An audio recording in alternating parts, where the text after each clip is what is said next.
내가 이르노니 너희는 성령을 따라 행하라. 그리하면 육체의 욕심을 이루지 아니하리라.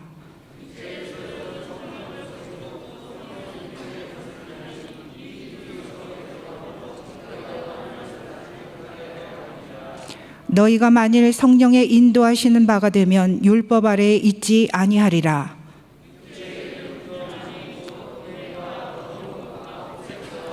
우상 숭배와 주술과 원수 맺는 것과 분쟁과 시기와 분냄과 당짓는 것과 분열함과 이단과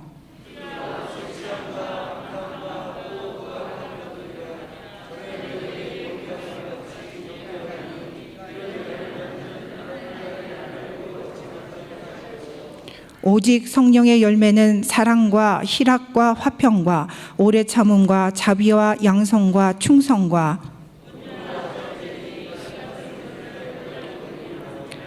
그리스도 예수의 사람들은 육체와 함께 그 정욕과 탐심을 십자가에 못 박았느니라.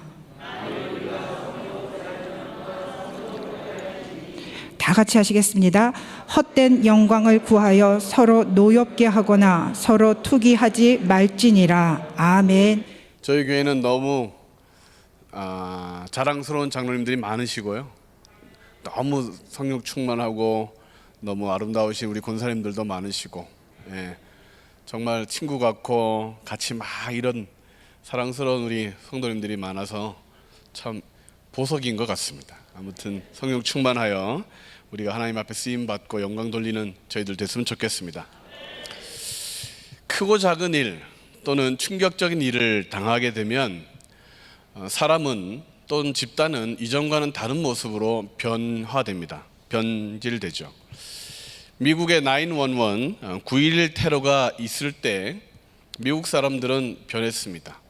전 세계 많은 사람들의 삶에도 덩달아 변화가 있었습니다. 2001년 9월 11일 오전 이슬람 테러 집단이 비행기 4대를 납치했습니다. 그리고 국방부 건물인 펜타곤을 공격했고 세계무역센터 2개의 건물들을 파괴했습니다. 그 당시 저는 미국에 있었고 그 사건을 보는 또 충격을 받는 미국인들의 모습을 가까이서 지켜볼 수 있었습니다. 그날 이후 미국인들의 삶은 급격하게 변했습니다. 비상사태를 선포하고 악한 일들을 향한 전쟁, 분노의 전쟁을 시작하였습니다. 아프가니스탄을 공격하였고 탈레반, 오사마 빈라덴을 사살하였고 이라크의 사담 후세인도 처형되었습니다. 개인들은 불안한 사회를 경험하게 되면 의외로 영적인 것에 관심을 갖게 됩니다. 9.11 사태 이후에 미국 사람들은 종교 활동을 활발하게 하기 시작했습니다. 영적인 궁금증을 가지고 교회에 나오기 시작했습니다. 교회에 그동안 다니지 않던 가난한 성도들이 또 무신론자라고 그렇게 자랑하던 사람들이 교회에 출석하기 시작했습니다. 그래서 대부분의 교회들은 출석 인원이 2배 이상 늘어났습니다. 그리고 기도 모임들이 많이 생겼습니다. 이러한 활동들은 거의 1년 동안 지속되었다가 다시 옛날로 돌아가는 형태를 보였습니다. 한두 번 예배를 빠지더니 기도 모임에 나오지 않더니 다시 옛날처럼 그렇게 무신론자처럼 또는 가난한 성도처럼 살아가게 되었습니다. 그런데 충격적인 결과가 그 이후에 나왔습니다. 교회에 나오는 것 또는 영적인 것, 성경에 관한 관심들은 1년 전쯤으로 돌아갔는데 세속적이고 신비적인 것들에 대해서는 계속해서 관심을 갖고 있었습니다. 교회는 출석하지 않는데 이단 사이비 종교들은 계속 부흥하는 것이었습니다. 영적인 것에 관심을 안 갖는 줄 알았는데 미신, 귀신 또는 신화 이야기에 사람들이 빠지기 시작했습니다. 아이들뿐 아니라 청년들 또는 장년들도 이제 북유럽의 신화와 귀신의 이야기, 그리스 로마 신화 이야기에 사람들이 빠지며 9.11 테러 이후에 그들의 영적인 관심이 어떤 그런 건강한 성령에 대한 충만함이 아니라 그런 귀신과 미신에 대한 이야기로 빠지는 것들을 보게 되었습니다. 우리는 코로나19 바이러스로 인하여 삶이 지금 변화되고 있고 앞으로 더 많은 변화를 경험하게 될 것입니다. 겉으로 나타나는 변화는 마스크를 쓰는 것, 또는 사람들을 만나는 일을 꺼리거나 또 가까이에서 접촉하는 것을 멀리하는 것, 뉴스에 민감하게 반응하고 개인들은 개인 미디어에 더 집착하는 그런 형태로 나타나게 되고 있습니다. 아이들은 학교를 가는 날보다 가지 않는 날이 더 많아졌습니다. 공부를 하는지 마는지 알 수가 없고 컴퓨터를 켜놓고는 있는데 공부가 되는지 안 되는지도 참 걱정입니다. 버스나 지하철, 대중교통을 이용하는 사람들은 마스크를 쓰지 않은 사람을 보면 불편한 마음이 들고 참다 마스크를 왜 안 쓰십니까? 라고 말하면 그 사람은 왜 내가 마스크를 써야 되냐고 소리 지르며 분노하는 사람들을 우리 뉴스에서 종종 보게 됩니다. 포비아, 극한 공포에 또는 잘못된 정보에 의한 그런 공포가 만연해지고 있습니다. 코로나19 바이러스는 금방 끝날 것 같지 않고 전 세계를 위협하고 있습니다. 병에 걸리냐 마느냐에 대한 고민을 하던 우리들은 조만간 일상생활의 다른 부분에까지 변화가 일어나는 것들을 경험하게 될 것인데 그 중에 가장 큰 타격을 받는 영역은 교회와 온전한 신앙생활이 될 것입니다. 중요한 변화가 일어나게 될 텐데 사람들은 영적인 부분에 관심을 가지게 되다가 조만간 미신과 우상에 대한 그런 관심으로 사람들이 마음을 쏟을 것이고 헌신이나 희생에 대한 가르침보다는 개인주의적인 영성, 신비적인 가르침과 은사에 집중하게 될 것입니다. 이단과 미신, 귀신의 영성, 좀비가 창궐하게 될 것입니다. 미디어와 사람들의 마음에. 많은 사람들은 코로나 이후의 삶을 준비해야 된다고 이야기하고 있습니다. 교회도 우리의 신앙도 준비하고 있어야 됩니다. 어떻게, 무엇을 준비해야 할까요? 하나님은 고난당하는 사람들, 불확실한 시대를 사는 사람들을 위하여 하나님의 말씀을 주셨습니다. 암울하고 불확실할수록 우리는 진리 되신 하나님의 말씀 앞으로 다시 나아가야 하고 그 말씀이 말씀하시는 것을 믿음으로 바라보며 승리의 길을 걸어가야 합니다. 믿음을 지키기 위해 신앙이 더욱 견고해지기 위해서 성경은 성령의 충만함을 받으라라고 명령합니다. 요한복음 20장 21절 22절에는 예수님께서 부활하신 후에 제자들에게 다가오셔서 이렇게 말씀하십니다. 예수께서 또 이르시되 너희에게 평강이 있을지어다.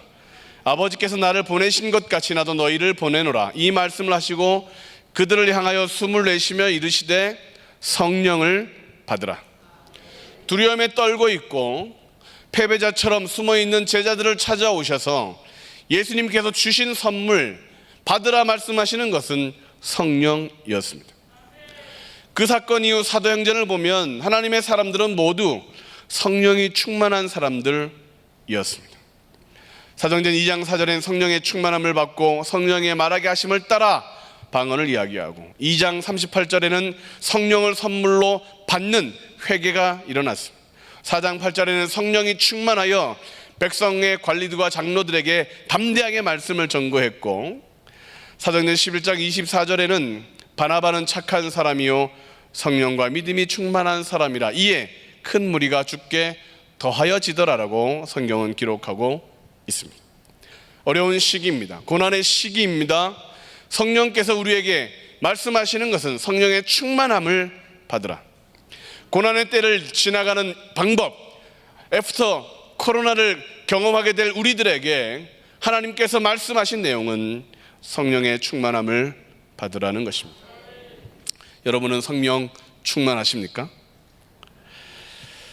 아멘. 네. 없어도 있는 것처럼 부족해도 아멘 하는 자에게 성령의 충만함이 갑절로 임할 줄로 믿습니다. 한국 사람들은 성령 충만에 대한 오해가 다른 나라 사람들보다 많습니다. 어떤 이는 방언을 유창하게 하는 것이 충만함의 증거라고 생각합니다. 그러나 방언을 유창하게 해도 예수님을 부인하고 교회를 떠나는 이들이 있습니다. 은사를 받는 것이 성령 충만함이라고 여기는 분들도 있습니다. 은사는 은사지 성령 충만함의 증거는 되지 않습니다. 고린도 교회는 은사가 많은 교회였습니다. 그럼에도 불구하고 사도 바울은 고린도 교회를 향하여 어리다, 육신에 속한 그런 모습이다라고 질타하였습니다. 신비한 체험을 하는 것은 좋은 것이나 그런 체험을 하였다고 하여 성령 충만함이 보장되는 것은 아닙니다. 영적 체험들은 도리어 교만에 빠질 위험이 있고 타인에게도 잘못 적용될 수 있기에 조심하지 않으면 도리어 위험한 것이 될 가능성이 많습니다. 방언의 은사를 예로 들어보면 세상의 모든 종교에는 방언이 있습니다. 힌두교, 몰몬교, 이슬람교뿐만 아니라 불교와 많은 이단들도 방언 기도를 하고 있습니다.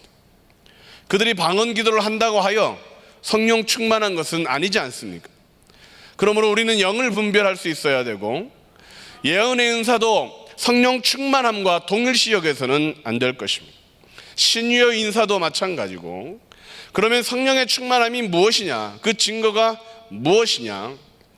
성령의 충만한 상태를 에베소서 5장 18절에는 이렇게 기록해 놓고 있습니다. 술 취하지 말라. 이는 방탕한 것이니 오직 성령의 충만함을 받으라. 사람이 술에 취하면 술에 의해 비틀거리고 통제를 잃어버리는 것처럼 성령의 충만함을 받으면 성령에 의하여 일하게 되고 움직이게 되고 역사하게 된다는 것을 이야기하고 있습니다. 그래서 저는 오늘 성령 충만함이 진짜가 되면 어떻게 하면 진짜가 될까에 대하여 좀 나눠보려고 합니다. 기대가 되십니까? 첫째로 성령 충만이 진짜가 되려면 성령 충만은 양이 많음이 아니라 순결해야 진짜입니다. 시작. 성령 충만은 양의 많음이 아니라 순결해야 진짜입니다. 16절 17절 말씀을 같이 읽겠습니다. 시작. 내가 이르노니 너희는 성령을 따라 행하라. 그리하면 육체의 욕심을 이루지 아니하리라. 육체의 소욕은 성령을 거스르고 성령은 육체를 거스르리나니 이 둘이 서로 대적함으로 너희가 원하는 것을 하지 못하게 하려 함이라. 성령 충만함을 방해하는 것이 있는데 육체의 충만함입니다. 이 둘은 서로 대적하여 부부처럼 싸우는데 그래서 원하는 것이 이루어지지 않는다 하십니다.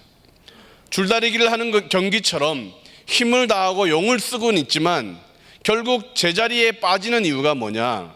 성령의 사람으로 살고 싶지만 돌아보면 제자리고 10년, 20년이 지났음에도 불구하고 여전히 그 모양인 것은 우리가 성령의 법만 추구한 것이 아니라 육체의 법도 함께 추구하고 있어 서로 방해를 했기 때문에 그렇다라는 것입니다. 다른 말로 표현하면 성령 충만함으로만 채워지지 않고 세상 것도 채워져서 많은 것 같은데 오랜 시간 믿은 것 같은데 충만하지 못하다는 것입니다. 성령 충만은 얼마나 많은 지식을 가지고 있느냐, 얼마나 많은 예배를 드렸느냐, 얼마나 성령에 대한 지식이 넘치느냐가 아니라 얼마나 순결하냐, 얼마나 세상 것을 거부했느냐, 육체의 것을 부인했느냐, 그것에 의하여 결정된다는 것입니다. 성령의 사람인데 성질을 내거나 화를 내면 충만함이 사라지는 것, 성령의 사람이었는데 거룩하지 못한 것을 접촉하고 소유하게 되면 충만함이 식어지는 것처럼 성령 충만이 진짜가 되기 위해서는 양을 늘리는 것이 아니라 질을, 퀄리티를 높여야 되는 것입니다. 불화수소라는 물질을 여러분들은 아십니까? 반도체를 만드는 공정에 꼭 필요한 물질입니다. 불화수소의 가치는 순도에 있답니다. 얼마나 순수하냐. 110억 분의 1까지 불순물을 걸러내야만 그 불화수소를 제품에 사용할 수 있습니다. 반도체는 불순물이 아주 적어도 회로가 망가지고 성능이 저하되기 때문에 이 순도가 중요하죠. 그래서 보통 99.999% 59이라고 하는 이 불화수소가 반도체 만들 때 들어갑니다. 그런데 일본이 수출을 규제하고 있는 이 불화수소의 순도는 99.999999999%입니다. 10-9의 그런 순도가 되어야만 고순도 불화수소가 된다는 것입니다. 성령 충만함의 이 기준도 무엇이냐? 우리의 순도가 결정하는 것입니다. 성령이 충만하기 위해 우리에게 필요한 것은 이제 세상적인 것을 걸러내는 것입니다. 육체적인 것을 걸러내는 것입니다. 깨끗한 그릇이 쓰임받는 것과 마찬가지로 우리가 금그릇이든 은그릇이든 질그릇이든 귀하게 쓰임받기 위해 우리는 자기 자신을 깨끗하게 하여 모든 선한 일을 할 수 있는 성령 충만함을 유지해야 하는 것입니다.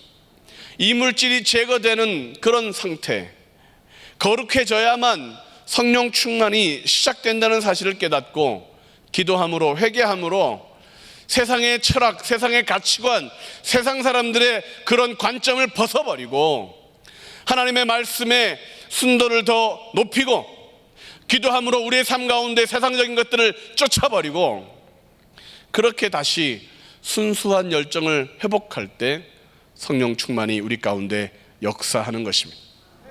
우리 주변에는 성령 충만했다가 다시 육체의 소욕을 따르는 사람들을 많이 보게 됩니다. 겉모습은 성령의 사람처럼 보였지만 그 속에 마귀적이고 더러운 것들이 가득했던 사람들의 결말들을 우리는 보게 됩니다. 성경을 많이 읽는 사람 중에 음란물을 보는 이들도 있습니다. 그들은 성령 충만하지 못합니다. 기도를 많이 하는 사람 중에 욕을 잘하는 사람이 있습니다. 그들은 성령 충만한 것이 아닙니다. 예배 드리는 사람 중에 거짓말하는 사람이 있습니다. 남의 눈에 눈물을 흘리게 하는 사람이 있습니다. 그들의 예배는 거룩하지 못합니다. 죄를 버리고 세상적인 것, 육체적인 것들을 멀리하며 하나님의 것들을 더 사모하여 순도를 높일 때에 그것은 진짜 성령 충만한 삶이 되는 것입니다. 두 번째로 성령 충만이 진짜가 되려면 성령 충만은 가득 찬 상태가 아니라 계속 채워져 넘쳐야 진짜입니다. 시작. 성령 충만은 가득 찬 상태가 아니라 계속 채워져 넘쳐야 진짜입니다. 25절 말씀을 읽겠습니다. 시작. 만일 우리가 성령으로 살면 또한 성령으로 행할지니. 우리는 무엇을 보고 충만하다 라고 할 때는 어떤 가득한 상태를 이야기하는 것이 아니라 그것은 가득 찼다라고 표현하지 충만하다라고 표현하지는 않습니다. 가득한데 한 방울이 더 떨어지고 또 한 방울이 떨어지고 물이 쪼르르륵 흘러내리는 상태를 충만하다 그렇게 표현하는 것입니다. 성령 충만함이란 단지 가득 찬 상태가 아니라 계속 채워져서 넘치고 또 넘치는 그런 상황이 성령 충만함입니다. 사도행전 7장에 보면 교회의 분열이 나타납니다. 구제하는 일로 헬라파 유대인들과 히브리파 유대인들이 서로 원망하는 일들이 발생한 것이죠. 성령이 충만한 교회에 문제가 발생한 것입니다. 그 문제를 해결하기 위해 성령과 지혜가 충만했던 칭찬받는 사람 7명을 집사로 세웠습니다. 그 7명의 집사님 중에 나중에 타락하게 되고 이단의 괴수가 되는 사람이 있는데 그의 이름이 바로 니골라입니다. 니골라는 초대교회가 인정했던 지혜와 믿음과 성령이 충만한 사람이었습니다. 그런데 니골라는 결국엔 타락하게 되고 결국엔 하나님과 원수가 되는 교회를 핍박하는 존재가 됩니다. 왜 그랬을까? 그는 헬라파 유대인입니다. 헬라 철학을 배운 사람이죠. 당시 헬라의 철학은 금욕을 주장하는 스토아 철학과 쾌락을 주장하는 에피쿠로스 철학이 대세였습니다. 당시 사람들의 생각 속에 육체는 아무것도 아니야. 영만 중요한 거야. 구원받는 것도 영만 구원받는 것이야. 그래서 육은 금욕해야 돼. 또는 육은 쾌락을 추구해도 돼. 그것이 행복이야 라고 하는 그런 철학적인 사상이 팽배했습니다. 그것이 결국 영지주의로 발전하게 되고, 그 영지주의는 오늘날 쾌락을 추구하는 구원파 또는 또 어떤 그런 율법적인 금욕을 추구하는 안식교의 스토아 철학으로 변질되어 우리에게 전달되고 있습니다. 니골라는 처음에 예수님을 믿고 성령 충만함을 경험했던 사람입니다. 그런데 그는 성령 충만함을 지키지 못합니다. 그릇에 가득 채워져 있었는데 넘치는 과정들을 갖지 않고 그냥 두다 보니까 인도하심에 불응하게 되고, 말씀보다는 세상의 철학을 더 탐독하다 메말라 간다는 사실을 그는 깨닫지 못한 것입니다. 결국 성령 충만이 사라지니까 율법 충만이 되어서 결국 영지주의적인 거짓된 복음을 퍼뜨리는 사람이 되었던 것입니다. 사울 왕도 그렇지 않았습니까? 그도 성령 충만함을 경험했던 사람이었습니다. 예언도 했었습니다. 그러나 그는 계속해서 육체가 원하는 대로, 사람들의 마음을 사는 대로 자신의 삶을 그렇게 방치했더니 결국은 파멸하는 사람이 되었습니다. 거론 유다도 마찬가지지 않습니까? 그도 처음에는 성령 충만함을 경험했던 사람입니다. 귀신을 쫓아냈고 하나님 나라의 복음을 전하는 전도자로서의 사명을, 사도로서의 사명을 감당했었습니다. 그러나 계속해서 세상적인 것, 물질을 마음에 품다 보니까 결국 자살로 인생을 마치는 실패자가 된 것입니다. 한번 성령 충만하였다고 해서 계속 충만해지는 것은 아닙니다. 매일 하늘로부터 은혜가 부어져야 충만한 인생이 보장되는 것입니다. 날마다 말씀과 기도로 채워져야만 성령 충만은 또르륵 하고 흘러넘치는 것입니다. 성령 충만함이 나의 통만, 나의 그릇만 채우는 것이라고 생각하는 사람은 자신만을 위한 신앙생활을 하는 자입니다. 남에게 부어지지 못하는 사람은 그 성령의 충만함은 조만간 식어지고 말라버리게 될 것입니다. 계속 부어져서 내 잔이 넘쳐날 뿐만 아니라 다른 사람의 부족함까지도 채우고도 남을 때에 성령 충만함은 계속되는 것입니다. 시편 23편의 고백처럼 내 잔이 넘치나이다라고 고백할 수 있어야 성령 충만한 것입니다. 한 걸음씩 따라가다 보면 천리길을 걸어갈 수 있는 것, 성령의 사람의 걸음입니다. 내일 일을 걱정하지 말아라 말씀하셔서 오늘 걱정하지 않다가 내일 되면, 내일은 그 다음 날을 걱정하지 말라고 했으니까 감사하며 하루를 살아가면 감사의 인생, 그 성령 충만한 인생이 되는 것이죠. 매일의 양식을 구하라 말씀하셨기에 오늘 하늘의 양식을 구하면 되는 것 아니겠습니까? 삼시세끼 뭘 먹을까 요새 고민하지 않는데 매일의 양식을 구하라 하셨으니까 그러면 하늘의 만나를 구하자, 그렇게 기도하는 것이죠. 우리에게 죄 지은 자를 먼저 용서하라 말씀하셨기에 순종하면 우리의 죄도 사함을 받는다. 그래서 기쁨 가운데 사는 사람이 성령 충만한 것입니다. 의도적으로 반복적으로 죄를 짓는 사람은 성령 충만할 수 없습니다. 계속 성령 충만의 지배를 받아야 그 성령 충만함이 이루어지는 것입니다. 사람이 술을 마시면 왜 취하게 되는 것입니까? 계속 마시기 때문에 술에 취하는 것입니다. 먹다가 그만 먹으면 술에 취하는 것이 아니라 술이 깹니다. 계속 술을 마셔야 술이 취하는 것이지, 술을 마시다 말면 술이 깨잖아요. 마찬가지로 성령 충만하기 위해서는 성령을 계속해서 받아들여야지, 이제 그만 받아야지 그러면 성령 충만이 깨는 겁니다. 고린도전서 10장 12절 말씀에 그런즉 선줄로 생각하는 자는 넘어질까 조심하라. 사도 바울은 선줄로 생각하다가 넘어진 경험이 있었을 것입니다. 그래서 성령 충만함을 지키기 위해 날마다 푯대를 향하여 달려나간다. 내가 이미 잡았다는 것도 아니다, 이미 얻었다는 것도 아니다. 나는 날마다 푯대를 향하여 부르심의 상을 위하여 달려간다. 그렇게 그는 고백하는 것입니다. 그러므로 성령 충만이 진짜가 되려면 오늘도 응답받는 예배에 참석해서 은혜를 받아야 진짜가 되는 것입니다. 할렐루야. 세 번째, 성령 충만이 진짜가 되려면 성령 충만은 열정이 아니라 열매로 나타날 때 진짜입니다. 시작. 성령 충만은 열정이 아니라 열매로 나타날 때 진짜입니다. 22절 23절 말씀을 같이 읽겠습니다. 오직 성령의 열매는 사랑과 희락과 화평과 오래 참음과 자비와 양선과 충성과 온유와 절제니 이 같은 것을 금지할 법이 없느니라. 열정은 성령 충만함의 증거가 될 수 없습니다. 열매가 증거입니다. 열정은 하루아침에 만들 수 있지만 열매는 밤 사이에 맺힐 수 없습니다.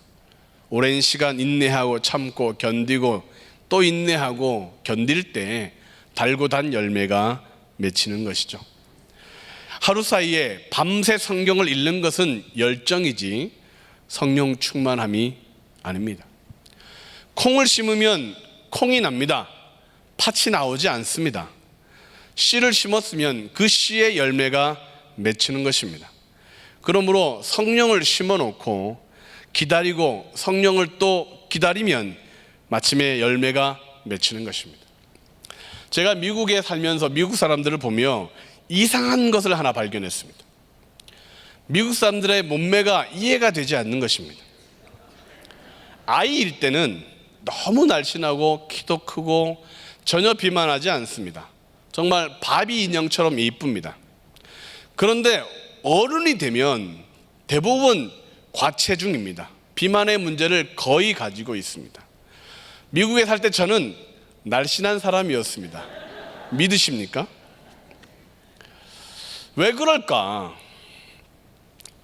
그들의 음식 문화, 생활 습관을 보면서 그 원인과 이유를 저는 깨닫게 됐습니다. 미국 사람들은 물을 잘 마시지 않습니다. 대신 콜라나 스프라이트 같은 음료를 마십니다. 커피를 마시거나 탄산수를 마십니다. 그것도 많이 먹습니다. 언제 때부터? 어린아이 때부터 콜라를 마십니다. 음식도 피자와 햄버거가 주식입니다. 살이 찌는 것들을 아이 때부터 먹습니다. 아이 때는 먹어도 살이 안 찝니다. 그런데 그 어릴 때 먹었던 이 정크푸드가 어느 순간 나이가 지나가고 어느 순간 폭발적으로 살이 찌는데 그때는 아무리 뛰고 아무리 운동하고 아무리 음식을 안 먹고 물만 마셔도 그 살이 찌는 것을 멈추지 못합니다. 사람이 무엇을 먹든지 나중에 결과가 몸으로 나타나는 것입니다. 오늘 먹는 음식은 오늘 나를 살찌게 하지 않습니다. 나를 살찌게 한 것은 어제 먹었던 음식 때문에 그렇습니다.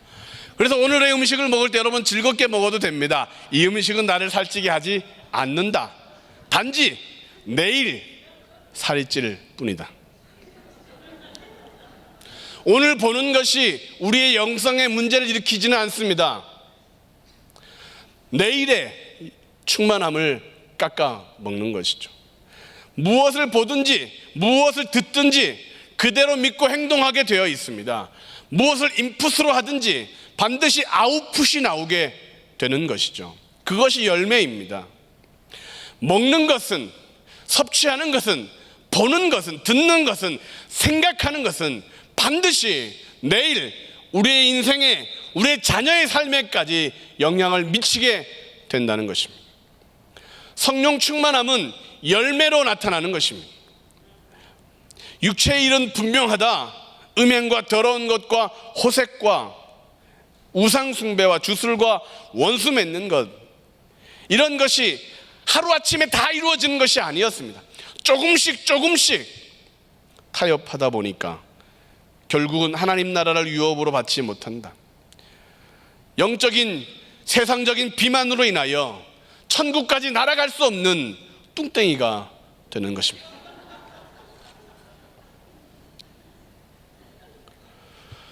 성령의 것을 심어야 성령의 열매가 거둬지는 것입니다.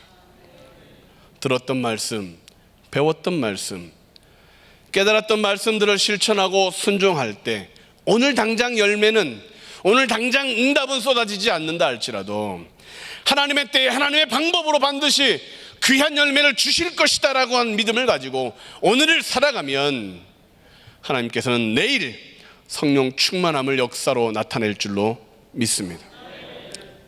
성령 충만한 사람은 남편에게 복종합니다. 아멘이십니까? 성령 충만한 사람은 아내를 자신보다 더 사랑합니다. 자신을 위해서 쓰는 돈보다 아내를 위해서 더 많은 돈을 쓰는 사람이 성령 충만한 사람입니다. 남자분들은 왜 아멘이 없으십니까? 성령 충만한 사람은 자녀를 대할 때 예의를 다하고 사랑을 다합니다. 사장을 존경하고 종업원에게 친절한 사람. 성령 충만한 사람은 과속하지 않습니다. 과속한다 해도 금방 회개하는 사람이 성령 충만한 사람입니다. 신경절 지옥이지 않습니다. 투덜대지 않습니다. 쓸데없는 고집을 부리거나 과격하지 않습니다. 성령 충만한 사람은 오직 성령의 열매는 9가지 열매를 맺히게 되는 것이죠. 성령을 심으면 그 땅이 아무리 척박해도 열매를 맺습니다. 성령 충만하면 변하지 않을 사람이 없습니다. 성령 충만하면 달라지지 않을 사람이 없습니다. 그러므로 성령 충만함이 진짜가 되려면 열매가 진짜여야 합니다. 결론을 내리겠습니다. 1878년에 한 아이가, 남자아이가 태어났습니다. 그 아이는 아버지가 술주정뱅이였기 때문에 거의 매일 폭행을 당했습니다. 그럼에도 그 아이는 용기를 잃지 않고 살았습니다. 그는 자라서 어머님의 희망대로 신학교에 입학합니다.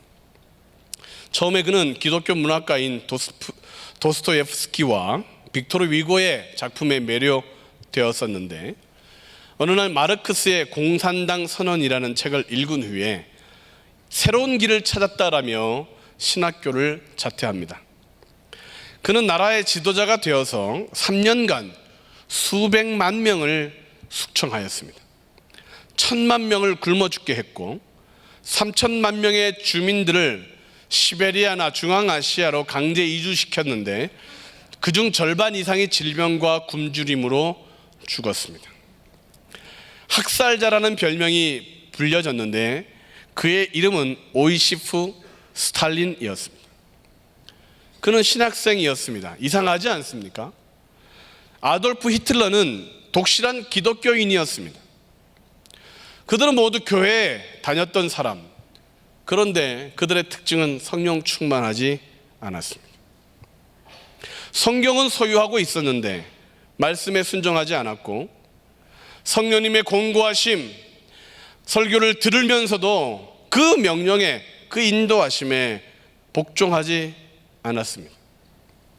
스탈린은 당시 러시아 교회의 타락함을 보며 하나님이 있다면 이럴 수는 없다라며 교회를 떠나갔습니다. 그리고 공산주의자 레닌과 함께 피해 혁명을 이루었던 것이죠. 하나님을 따르던 자가 타락하면 아주 무서운 사람이 되는 것이죠. 사단이 그 증거이지 않습니까? 러시아는 공산당 혁명 기간 동안 자국민 5천만 명을 눈 하나 깜짝하지 않고 처형했습니다. 평화나무에 평화가 없습니다. 거짓이 가득합니다. 다른 이들의 평화도 빼앗아 가려 하고 있습니다. 교회를 개혁한다는 사람들이 거룩하지 않습니다. 물질에 깨끗하지도 않습니다. 성령 충만하지 않으면 더 악한 존재가 될 뿐입니다. 오늘 예배드리는 우리 모두가 성령 충만하지 않으면 가깝게는 내 자신이 위험한 인물이 될 것이고 우리 자녀에게 위험한 부모가 될 것이고 우리 교회 성도에게 위험한 그런 직분자가 될 가능성이 많습니다. 성령 충만함은 선택사항이 아니고 필수입니다. 코로나 사태 이후 이 마지막 때를 살아가는 우리들에게 하나님이 명령하시고 기대하시는 것은 성령의 충만함을 받으라. 우리에게 더 필요한 것은 성령의 사람이 되는 것입니다. 사랑하는 성도 여러분, 우리 모두가 하나님 나라와 교회를 위하여 가정과 자녀들을 위하여 성령 충만하여 영혼이 잘된 같이 범사가 잘되고 강건한 은혜가 있기를 주님의 이름으로 축원합니다.